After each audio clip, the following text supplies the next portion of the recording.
성경에는 실족하지 아니하리라 이렇게 해놨는데 똑같죠. 흔들림. 오늘 흔들리지 말라는 모트예요. 모트. 모트는 맴하고 테트예요.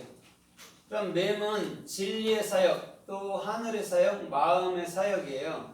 그래서 사람들이 입으로 내는 모든 것은 반드시 마음이나 생각에 있던 것을 내는 거예요. 그러면 마음이 주체잖아요. 그죠? 마음에서부터 입을 통해 나오는 거잖아요. 그죠? 그거를 뭐예요? 맴이라는 진리의 사역이라고 얘기하고, 더 나아가서 그것을 물이라고도 얘기하고, 또 그것을 엄마, 또 교회 이렇게 얘기한단 말이에요. 더 나아가서는 마음 이렇게 얘기하고 있단 말이에요. 그 다음에 그곳에 진리의 사역에서는 반드시 주님이 어디로 데리고 가요? 갈보리 언덕으로 데리고 가죠. 그죠? 그래서 십자가에 반드시 못을 박아버리는 거예요. 연합시키는 거예요. 그래서 더 이상 우리 스스로 살지도 아니하고 더 이상 우리 스스로 고민하지 않도록 만들어 버리는 게 십자가에 못 박아버리는 거라고 그죠.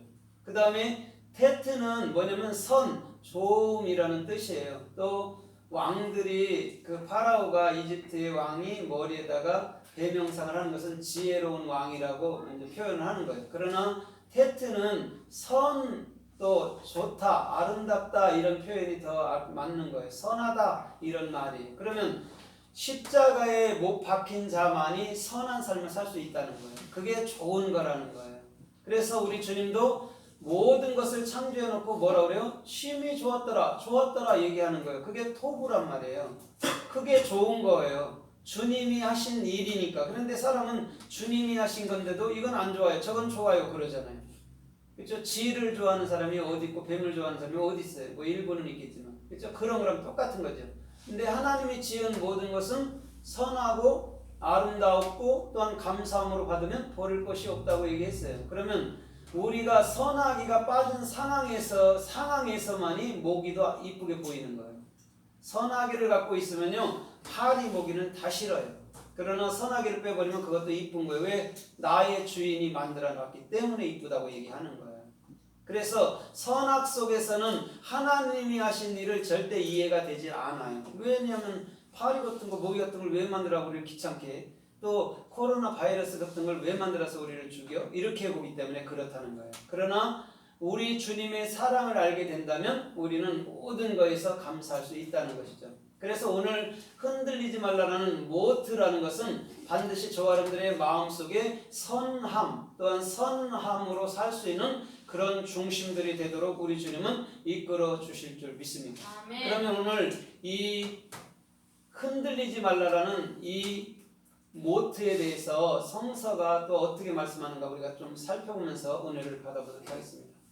마태복음 11장 6절에 보면 예수님께서는 이렇게 말해요. 나로 인해서 너희가 실족 흔들리지 않는 자는 복이 있도다 이렇게 얘기해요. 그러면서 뭐라고 얘기해요? 너희가 광야에 뭘 보러 나갔어? 이렇게 얘기를 한단 말이에요. 그러면 여기서 흔들리다가 나쁜 말이 아니고 오히려 선함이 뭔지 알아? 그것이 너희가 광야라는 맴, 사역 있는 그곳에서 내가 왕으로 있을 거야, 내가 사역자로 있을 거야를 얘기해 주는 거예요. 뭐 실족하면은 복이 없다, 실족하는 자들은 뭐 복이 있도다 이런 얘기가 안 해요. 예수님을 보고 실족치 않을 자가 어디 있습니까? 하나님같이 생기지를 않았는 거예요. 또 가난하게 태어났는데 뭐가 하나님같이 보였겠어요? 그죠? 그런 얘기가 아니에요. 예수님은 반드시 너희 안에 선으로 역사할 거야. 그런데 어떻게? 사역으로 말미암아 십자가의 못 박음으로. 그래서 예수님이 사역하셨는데 끝에 가서 십자가에 못 박혀서 당신 자신이 스스로 죽어버린단 말이에요. 그걸 선이라고 얘기한단 말입니다, 하나님은. 근데 우리는 나는 살고 있으면서도 계속 내 스스로 살라고 그러잖아요. 그걸 뭐라고 그래요? 우리 주님은 선하지 않다라고 얘기하는 거예요. 이미 나는 죽고 그리스도로 사는 것입니다 할 때가 선한 거란 말입니다. 오늘 그 자에게 우리 주님은 반드시 강야에 외치는 자의 소리로 나타나 주실 줄 믿습니다. 그래서 그곳에서 뭐가 보여요? 화려한 자가 나오고 화려한 자는 왕궁에 있다 얘기하는 거예요. 화려한 자가 누구예요? 예수님이죠. 그분은 여러분들 마음이라는 왕궁에 계셔야 되는 거예요. 그것을 지금 그 선지자를 통해서 또한 너가 광야에 무엇을 보러 나갔어? 이런 얘기로 하는 거란 말이죠. 그래서 마태복음 12장 56절로 57절에도 보니까 이렇게 말해요. 나로 인해서 너희가 실족했다. 그런데 선지자가 고향에서 존경을 받음이 없다라고 얘기를 하고 있어요. 그러니까 이것을 많이 사용하잖아요. 그리스도인들이요. 고향에서는 뭐 목회자 대접도 안 해준다 이렇게 말하는데 하나님이 뭐 목회자 대접 받으라고 목회자 하라는 거예요? 참된 말을 하라고 하라는 거죠. 그런 말이 절대 아니에요. 거의 실족이라는 지금 모트를 2번 썼단 말입니다. 그게 선한 거야 이런 말이에요. 내가 하고 있는 일, 고향에서 하고 있는 거 너희가 안 받아들인다 해도 그건 선한 일이야 이런 얘기예요. 그래서 하나님께서는 분명히 예수라는 우상이라는 보여지는 우상, 그렇죠? 별로 잘생기다는 그 모습으로 이 땅에 와서 또한 참이라는 선한 모트라는 선한 그런 중심만을 말씀하셨다가 가신 거란 말이죠. 그래서 예수님은 어떻게 살든지 간에 33살 반에 그냥 돌아가셔야 돼요. 더 살고 싶어도 살 수가 있어요, 없어요? 없어요. 규정되는 거니까. 당신이 규정해 놓으면 당신은 그 법칙대로 사는 거예요. 그럼 주님이 우리 인간 하나하나에 다 법칙을 규정해 놨단 말입니다. 헌법처럼. 그러면 그렇게까지밖에 못 살아요, 인생은요. 더 살고 싶어도 덜 살고 싶어도 그렇게 되질 않는단 말이죠. 그래서 우리 주님께서는 반드시 저 여러분들의 모든 중심의 삶 속에 선함으로 이끌어 가주시는 분인 줄 믿습니다. 아멘. 그래서 그 야고보서 1장 6절에는 이렇게 말해요. 너희가 믿고 구한다면 또 의심치 않고 흔들리지 않는다면 그대로 되지만 의심한다면 마치 바람에 밀려 요동하는 자 같다고 분명히 말씀하고 있어요. 흔들리지 않는다면이 지금 모트란 말입니다. 믿고 구하는 것에 대해서. 그러면 믿음이라는 게 내 안에 규정되어 있으면 우리가 여러분 모트 하나님의 선함을 보죠. 하나님의 사역 속에서 흔들리겠습니까? 그런데 성경 자체를 뭘로 해석을 했기 때문에 그런 거예요. 인생의 생각 속에서 해석했기 때문에 그렇게 나오는 거예요. 그럼 우리가 예수님을 믿는다는 게 뭘까요? 믿어져요? 믿어지나요? 조금만 흔들리면 예수님 안 계신 것 같아 이러잖아요. 그죠?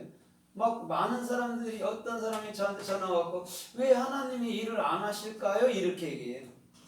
왜 일을 안 하시겠습니까? 하나님이요. 자기들의 정신 상태가 그러니까 그랬어요.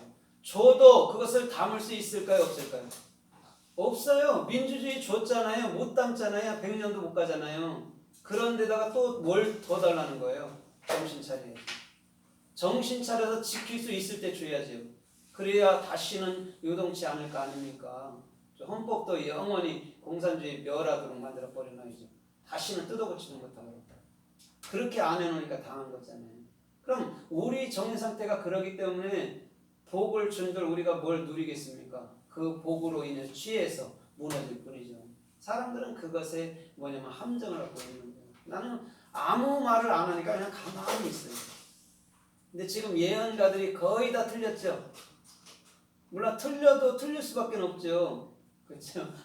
그렇게 돼 있으니까 틀리겠죠. 그러나 우리 주님께서는 반드시 뭐라고 해요? 너희가 흔들리지 않는다면 모트라면 반드시 구한 것은 받게 될 거야 라고 얘기하고 있는 거예요. 그럼 구한 것이 하나도 우리에게 안 오는 것이 어디 있겠습니까? 그게 시간 따라 좀 늦어지고 빨라지고 그럴 뿐이지 다 와요. 몇 %예요? 마음만 먹어도 되는데요. 그래서 기쁠 때도 있잖아요. 마음만 먹어도 딱 그렇게 되는 때. 그죠? 마음만 먹어도 되는데 뭐가 안 되겠습니까? 우리가 그것을 기다리지 못할 뿐인 거라고요. 그래서 우리 주님께서는 졸지도 않을 거야 나는 이렇게 말해요. 그거는 인생으로 해석한 거 아닙니까? 하나님이 조는 게 어디 있고 자는 게 그런 게 어디 있겠습니까? 그죠? 그래서 우리 주님은 무슨 말이냐면 나는 모트로 선함으로 네 안에 영원히 존재할 거야를 얘기해 주는 거예요. 주님은 그게 밤이든 낮이든 해와 달이 상치 않는다 얘기했어요.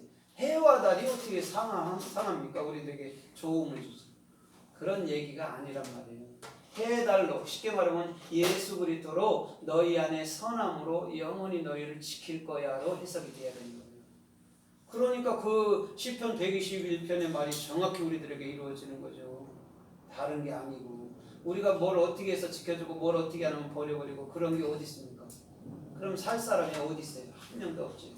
그래서 우리 주님께서는 지금 모트라는 그 흔들리지 않는다, 실족이라는 말을 쓰고 계신 거란 말이에요.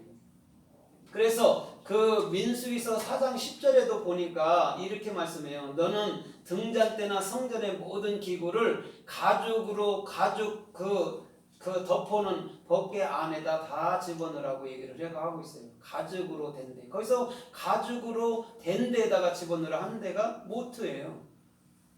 그러면 지금 오늘 흔들리다라는 말을 거기는 그렇게 썼단 말이에요. 성막에 보면 해달의 가죽으로 덮었잖아요. 그 다음에 성막의 기구를 거기다 넣었다는 거예요. 그래서 그 가죽으로 덮으라 할 때가 모트란 말입니다. 그러면 이 사람들이 성경 번역할 때에 자기들의 입맛대로 번역한 거잖아요. 그렇죠? 차라리 흔들리지 말라 이렇게 번역을 해야죠. 일관성 있게. 그래서 어떤 사람이 나한테 뭐 그거 때에 맞게 그렇게 번역할 수도 있다고 그러냐. 아니에요. 그렇게 번역해 놓으니까 지금 성경이 이렇게 온 거예요. 그냥 한마디로 똑같은 말로 그냥 차라리 그 단어면 그렇게 번역해 놓으면 이렇게까지는 안 한단 말이에요. 사람들이. 뭐 가는 데마다 성경 구절마다 다 틀리고 해석을 다 틀리게 해놓고 그죠? 그렇게 해놓으니까 우리가 알 수가 없는 거죠. 하나님 말을. 그러나 같은 번역으로 해놨다면 하나님의 말씀은 절대 변할 필요가 없어요. 항상 그 자리에 앉아있죠. 그래서 우리는 성막기구에 그 가죽으로 덮어놓은 그곳에도 모트가 쓰였다. 그게 서남이야 그런 거예요. 그럼 보세요. 성막을 져놓고 그 맨 바깥에다가는 그 해달의 가죽으로 붉은 물 들여갖고 거기다 덮어놓은 거란 말이에요. 그럼 해달이 어떻게 돼야 거기다 덮어줄 수 있어요? 죽어야 되잖아요. 예수님의 십자가의 죽음으로만 우리를 덮어버린 거예요. 그걸 지붕이라고 말하고 사랑이라고 말하는 거예요. 그래서 베드로는 뭐라고 그래요? 베드로는 4장에서는 사랑은 뭐 한다고 그래요? 허다한 죄를 덮는다 이렇게 해놨어요. 사랑은 모든 것을 덮는 거예요. 저 보세요. 우리에게 흠 있는 것도 우리 주님이 덮어주시는 거예요. 그분을 뭐라고 그래요? 우리는 하나님이라고 얘기해요. 그것도 못 덮어줘서 그 쪼잔하게 그렇게 역사하는 분은 아니란 말이에요. 하나님 인간처럼. 하나님은 모든 것을 덮고 모든 것을 담고 모든 것을 인도하시는 분이라는 거죠. 그런 분을 우리가 갖고 있단 말이에요. 어디? 마음에. 그곳을 하늘나라라고 얘기한단 말이죠. 천국이 어디 있어요? 그죠? 그곳이 하늘나라인데. 그럼 그곳에서부터 펼쳐지는 거예요. 죽으면 이곳이 천국이라니까요. 육체 것이 더 이상 없어요. 우리 죽으면. 그것을 천국이라고 얘기한단 말이에요. 그러면 주님은 항상 나와 함께 있었는 줄 믿습니다. 아멘. 육체로 날 때도 함께 있었고 내가 영이 될 때도 함께 있었단 말이에요. 아멘. 나를 떠나서는 절대 계시지 않는단 말이죠. 주님은. 그래서 참 하나님이라고 우리가 모든 사람이 입을 열어서 고백할 수 있는 것인 줄 믿습니다. 그래서 민수기서 10장 23절 이하에서도 그 13장 13절로 23절 이하에서도 쭉 읽어보면 여호수아 갈렙 얘기가 나와요. 가나안 땅을 10사람이 정탐을 합니다. 그때 두 사람이라는 예수 그리스도가 된 자가 뭐를 하고 있어요? 이들이 포도송이를 막대기에 메고 또 무화과 열매와 석류나무를 따갖고 이스라엘로 돌아옵니다. 거기서 막대기가 뭐예요? 모트예요. 그러면 왜 해필은 막대기에 포도송이를 올려서 왔냐가 중요하잖아요. 포도송이가 그럼 뭘까요? 포도송이가 뭘까요? 예수 그리스도예요. 그가 포도송이가 으깨지면 그게 뭐예요? 포도주가 되는데 그걸 성령이라고 얘기하는 거예요. 포도는 예수와예요. 예수와가 죽지 않으면 성령은 내게 오시질 않아요. 그 얘기를 해주는 거예요. 그래서 여호수아 갈렙이라는 예수 그리스도가 된 사람은 반드시 예수를 걸머지고 그 예수는 내게 반드시 뭐를 준다고요? 성령, 포도주를 주는 분으로 알고 있어야 된단 말이죠. 그래서 주님께서는 막대기라는 모트, 그것이 뭐예요? 선한 거야. 그것이 아름다운 거야. 그게 뭐예요 또? 그게 좋은 것이야 라고 얘기합니다. 그래서 누가복음 15장의 둘째 아들에게 그 아버지는 그 둘째 아들에게 가장 좋은 것을 줬단 말이에요. 토부를 줬단 말입니다. 선한 것을 줬단 말이에요. 그게 뭐였어요? 옷으로, 가락지로, 신발로 나타난 거예요. 그걸 뭐라고 그래요? 복음이죠. 최고의 복된 소식이잖아요. 누가복음 2장에. 그걸 주는 거예요. 아버지는 뭘 주겠습니까? 우리에게 다이아몬드를 주겠어요. 그거 1000만원 쓰지도 못하는데. 그래서 우리 주님께서는 지금 모트라는 선함을